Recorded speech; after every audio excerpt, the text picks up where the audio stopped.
That's quite confusing, isn't it?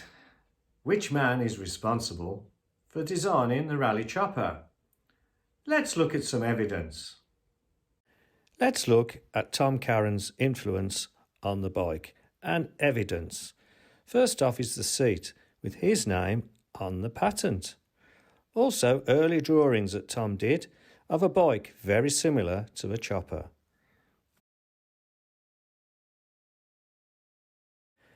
Next is Alan Oakley, who was head of design at Raleigh in the 60s. The Raleigh Chopper would never have seen the light of day without this man's say-so. Here is a sketch that Alan did on the back of an envelope whilst on Concord of how he thought the new bike should look. This was pre-CNC computer CAD-CAM controlled engineering like we've got now. Everything's done via computer. In them days, it wasn't. Everything was done by hand, even crayons and drawings and stuff like that, believe it or not, particularly the transfers. Now, to help draw an analogy with this, I can use my own experience in engineering of how these teams used to work within Raleigh, because I worked in a similar environment myself, and to try and get to the bottom of who actually designed the Raleigh Chopper and how it come about that we've got this current confusion between the two men. Now, to draw an analogy with British engineering as it was then, you'd work in teams. You'd have a head of design at the top, probably somebody like Alan Oakley at the time, and you'd have artistic designers such as Tom Carran and others as well. And we're all trying to produce this bike you see behind me. Now, to draw an analogy with it, when I was a young die sinker in those days, we were tasked with making stuff like this, which is a hair care product. We do stuff like in plastic moulds and stuff like that too. Now, you probably wonder why I'm going from a chopper bike to a hairbrush, but I'll explain to you what I'm getting at, and then you'll see what I mean to draw a conclusion from this. Now, taking this hairbrush here, this was drawn by an artist to start with. He'd come up with an idea for a hairbrush. He wanted the air to blow through, stuff like that. Now, from an artistic drawing, it was then took to the drawing office via the approval of the head of design. They'd say, yeah, we'd like to produce that hairbrush. Then that would go through several processes. First off, can we mould that in plastic? Oh yes, we can. We can mould that, okay. So that gets past the moulding department. Then finance get involved. They say, well, we want to use a little bit less plastic on this if we can. We've got to make a bit of a saving. So they would add that. They'd cut that piece out. I had to cut that out because as a die sinker, I actually cut that out. Now, you get some artistic design of your own. They say, well, Russ, we want that wavy pattern, just fit it in if you can, you know. It was done, there was technical drawings at the time, but this wavy pattern, just do what you can, fit it in. So I use my own fingers to sort of work it out and do that. Then the manufacturing man who actually was responsible for putting the bristles in would say, well, actually the artist has drawn it too thin because we wanted maximum air to go through there. So we had to widen that part there so you could actually get the bristles in. So the point I'm making is that there's lots of people involved in design and making it up. I had artistic design myself. And I was on the shop floor at the time as a young die sinker doing stuff myself. Even with this comb I showed you earlier, they couldn't mould that correctly. It didn't shrink enough there as planned. So I had to put an insert in there and I measured my own thumb, this very thumb, and made it to fit this.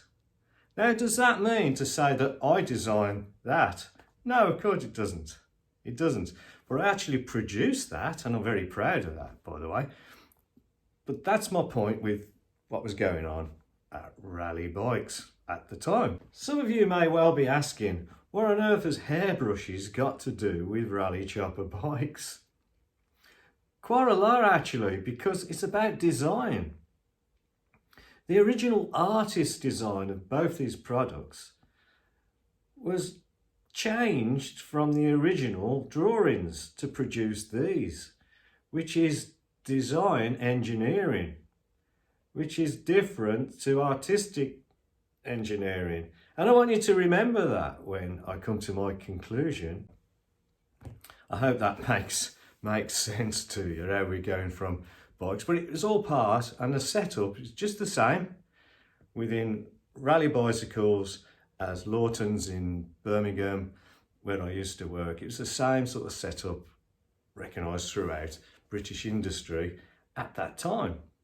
All design has to have some kind of compromise and some time ahead dictating it to whatever the outcome of the product. And just to draw an analogy with these two men, we worked in very, very similar ways, and I'm going to explain that before we give the crown. There's no doubt that both men had a massive influence on the design of that bike. No doubt at all. In Tom Carron's case, why did Raleigh ask him to come in the first place? He was an outside contract. He worked for a different company called Ogle. So why did Raleigh ask him in? So I hope that makes a little bit of sense to you, that a lot of these projects are team efforts. Ken Price of the Raleigh UK fan club sent me an interesting message on this subject regarding who actually designed the Raleigh Chopper. It was the Raleigh design team of which Alan Oakley was the head man. This is Ken Price's message to me. Running the whole show. The frame copyrights go to John McGregor Gordon and Harry Leatherhead. The seat copyrights go to Tom Carron, and the completed bike patent mentions the three of them. Lots of chopper parts were already designed and used on other bikes, like the grips and the brakes, the headset, the bottom bracket, etc., etc., which were also designed by the Raleigh design team at an earlier stage and then incorporated into the chopper. And he says, there you are, you decide. Well, I will. What Ken said actually makes sense, because it is a team effort. No one person is responsible for the entire design of practically anything you see, anything. There's always somebody somewhere who'll put their input into it. Like I said earlier with the hairbrushes, you know, somebody will change it or alter it.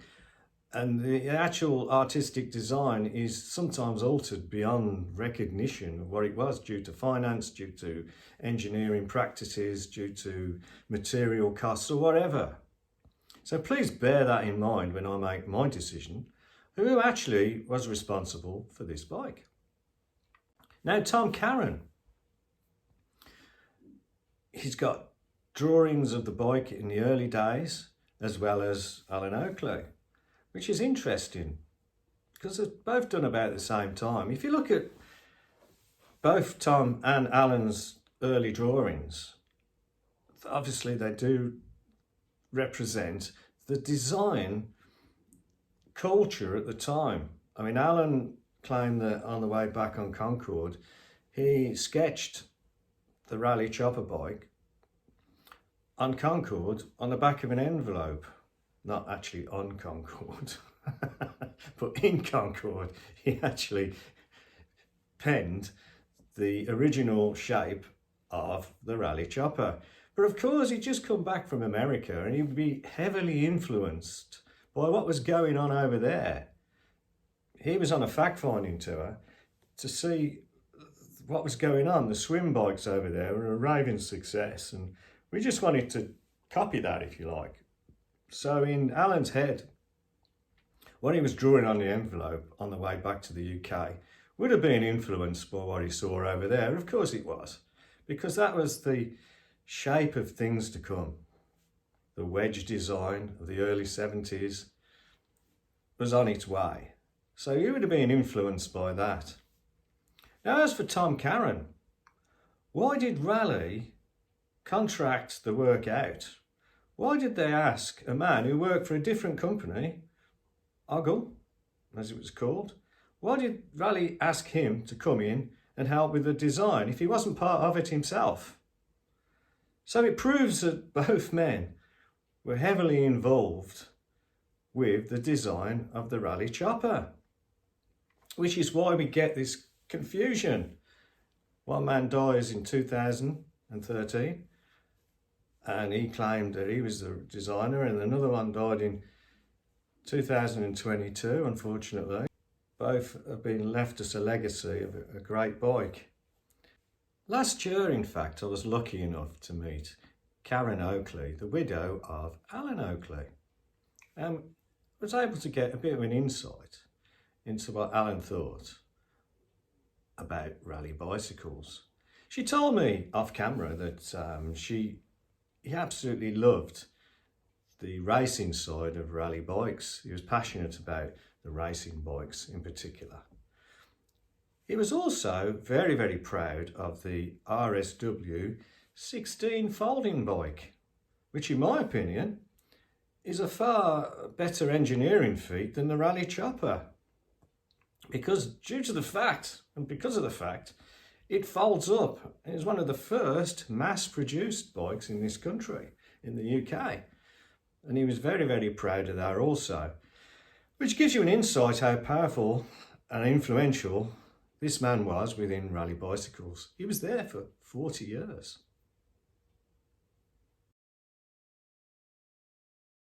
After you've listened to the evidence and the way British engineering in factories worked with design teams, a lot of people had a hand in that bike, particularly previous parts from earlier models as well, which is passed down, and they utilised those to produce that. Now, I'm going to say that Tom Carron was the artistic designer of that bike. I mean, it's beyond doubt the drawings that he produced at the time were closer to that one than what Alan Oakley did on the back of an envelope. And then I'm going to say that Alan Oakley was responsible for instigating that bike and being head of the engineering side of design that also produced that bike.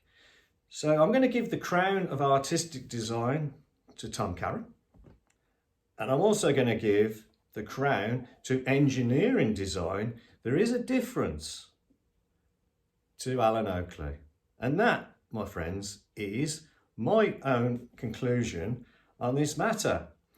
Now, if you agree with what I've to say after you've watched this video, please put the thumbs up at the bottom. And if you do disagree, please comment below and let me know your reasons why you disagree with my findings. It'd be helpful and useful for me to know that. There may be stuff that I don't know about or whatever, but that's my own personal opinion from somebody that's worked in an engineering environment all his life and has been in design with Jaguar Land Rover in particular. I moved into CNC computer control, wrote programs. I moved with the times, but I remember the old days, and it was very different then. And you have to remember that when you're making your assessments of these two men. That's just the way it was then. It was a team effort. Thanks for watching. Please subscribe. I could do with as many as I can get. Thank you. And it's free. Don't worry about the word subscription. It doesn't mean you've got to pay. Just please tick like or subscribe. That would be a very great help. Thank you.